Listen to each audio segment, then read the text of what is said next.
Hello,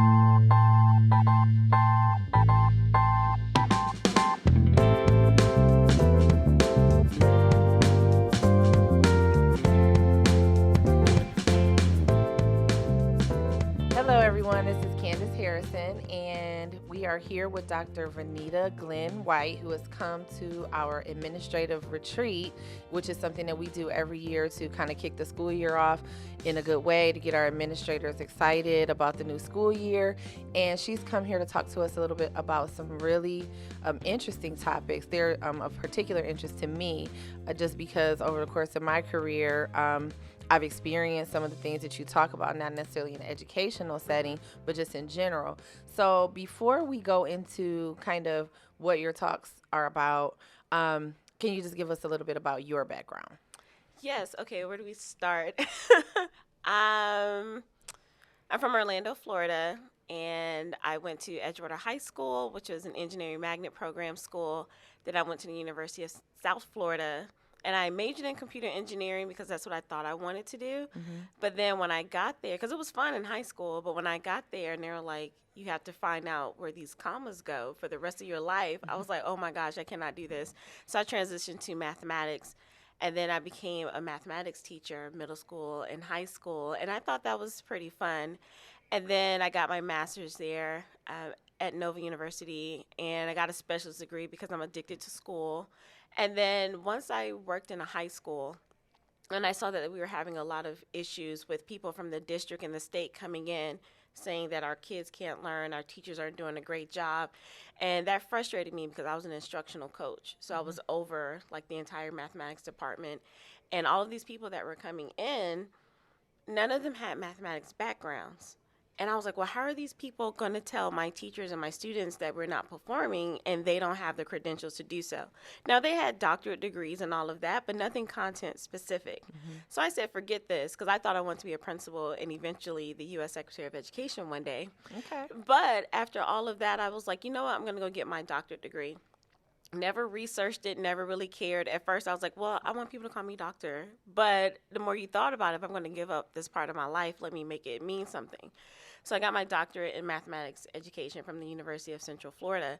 And my goal was to come back to the school districts to make a change because, yeah, we have a lot of people who are in administration and education policy, but nothing that gets to the content of students learning. Mm-hmm. So that's what I wanted to do. But life has its way of making things happen. And those 3 years I spent at UCF were life-changing. Mm-hmm. And that was the first time I realized that I was a Black female. And you would think, like, well, what do you mean? Like, yes, you see me, I'm Black, but that was the first time it was been pointed out to me that I was different, and then maybe that I was here not because I was smart, but because I had to fill a quota. Okay. So that just spiraled me out of control, and I didn't understand because, yes, I used to be one of the only few Black students in my classes, but it never stood out to me. It was like, well, you know, I'm in these classes, oh well. Mm-hmm. But when I got to higher ed, that was a shift in my life. So from there, I went back to the school district. I found out that once you leave and come back, you don't belong because now your vision is broadened of what it means to be a true educator and not just be here. So then I went and I got a job at a university level, and that's where I was put to the test again, like, oh my gosh, I'm this Black female in higher education, mm-hmm. working with students, talking to them about mathematics and STEM overall. And that's become my passion. So all of that journey, I still kind of found my way back to STEM, but now it was like STEM with a twist because now we have to talk about some other issues other than content. So that's kind of what led me to my 2 talks I'm going to do here in Toledo. Wow, that's awesome. But that's an awesome story. And, you know, I don't know, you know, different industries and what the demographics look like. But what I can say, what I've seen, it does seem that there's not a lot of African-American female representation in mathematics. Right. Specifically. And especially, I can only imagine at the collegiate level, what that would look like. So that does kind of lead us into what your talks are about. Culturally relevant teaching strategies and implicit bias. Yes. So talk to us I want to get because a lot of people have heard those terms, implicit bias, but give some examples of what implicit bias looks like in a classroom or in a school setting. What kinds of things happen to students? What kinds of things do educators do that they don't realize that they're doing in those settings? Okay, so I'll give you one story in particular, and that really started my journey with these two presentations, because what I'm doing here came from a situation that happened in one of my undergraduate classes. So I was working with students, and they go out in the field because I teach upper division, so they're already about to intern. So I had a student, she's a white female student, and I would always tell them, tell me about your day, tell me what happened in the classroom. So the student said, well, I was working with a student, Maria, and she doesn't like me very much. And I was like, well, what do you mean that she doesn't like you?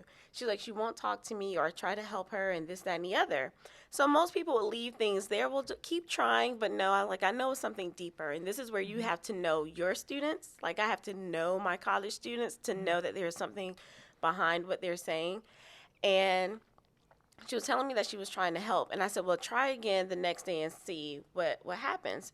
So I said, what are you saying to Maria so that she's not talking to you? She was like, well, I was trying to help her read. And I was like, well, maybe she's not familiar with you because she's a new student and you're only there 1 to 2 times a week, so she's not that comfortable with you.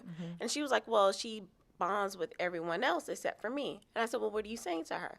She said, well, I tried to ask her if she could read. And I said, well, I know you're new to this country, and I know that you are having a hard time with English, and you may not understand how to read, so I'm here to help you.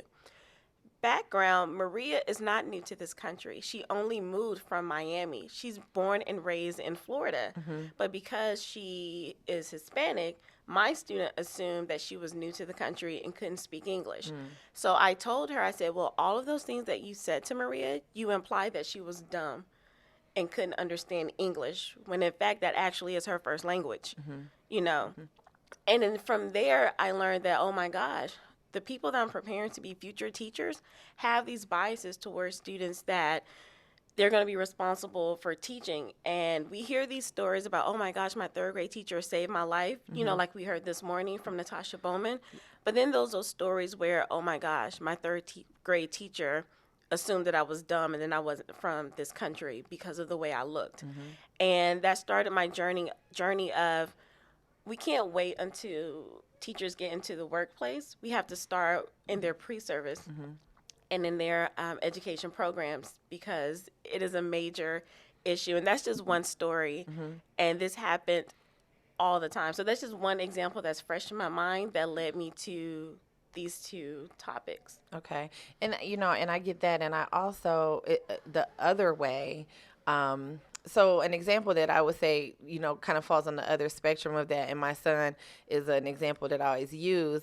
When he was young, like, I never did like a lot of baby talking to him, and he was always around a lot of adults. So he picked up a lot of vocabulary, and he used a lot of words that were always far beyond his age, it seemed like. And we would always get people say, he's so well spoken, or he's so articulate, like, man. And so I would find it offensive, simply because to me, the perception was that you expected him not to speak with any type of, you know, articulation or be well spoken.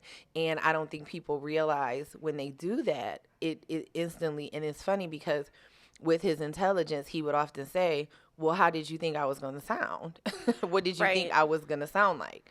And so I think in that regard, people they think that they're giving a compliment, but in fact, it could also be off-putting. Yes, that is a big microaggression that I am going to talk about tomorrow, especially articulate, when a lot of people, when they describe Black people who are educated, oh my gosh, she's so articulate. And it's like, really? So those are things that people, just like small things, people don't realize. And it's like, you said that, but this is what you meant and exactly what you said.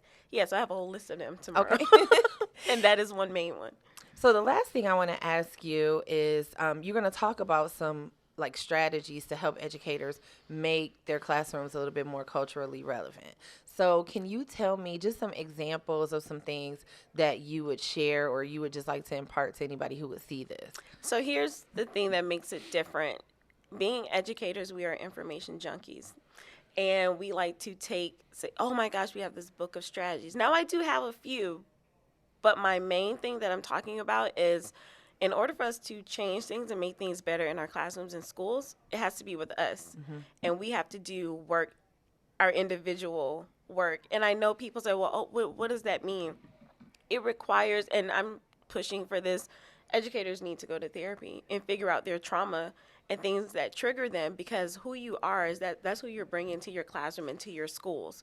So yes, it's not, here's a list of 15 things, although I do have a list of 15 things, but none of those things will matter until you realize that you need to be a nice, genuine person. Right. And you have to figure out what caused you to be a certain way. Or when you look at a child, do they remind you of somebody to make you not want to teach them? Because those are real stories. So yeah, I know that's not the popular answer of some strategies, but I do believe that you have to find your core values in yourself and as a person, because once you find your core values, then you can teach and make decisions through those things. And I think everyone should have their top 5. And that will lead to a lot of better decision making, because it's general. And you know that you're not supposed to treat this child this way, because if you want them to be their authentic self, are you your authentic self? Right. You know, do you value education as a real thing, or are you just here because you want summers off? Or do you really believe that a child can learn and that not take away from what you think you want to accomplish in life? And I talked to that about when I was in Bowling Green. I talked to a group of people, and I was saying sometimes in education, we don't treat people fairly because we think that that's taking away from us or our children or our culture or our family. And that's a really bold statement, but if you think about it, well, I may help you a little bit, but if you get too smart, then what is that going to mean for my child? And that goes back to who you are as a person. So no, I don't have a specific strategy. They're in my presentation. Yeah. But but for the most part, I think if we do the work ourselves and really dig deep into who we are as people, to become, like Natasha said, civil people, then I think that's the root of a lot of our issues. That's wonderful, and we're really excited that you're here, and I appreciate the opportunity to sit down with you and just learn a little bit more about you and learn about what you're going to bring to the administrators in our district. So thank you for coming to Toledo all the way from Orlando. Thank you for having me. And spending some time with us and spending time with me on behalf of This is TPS. We appreciate you. Absolutely. Thank you. Thank you.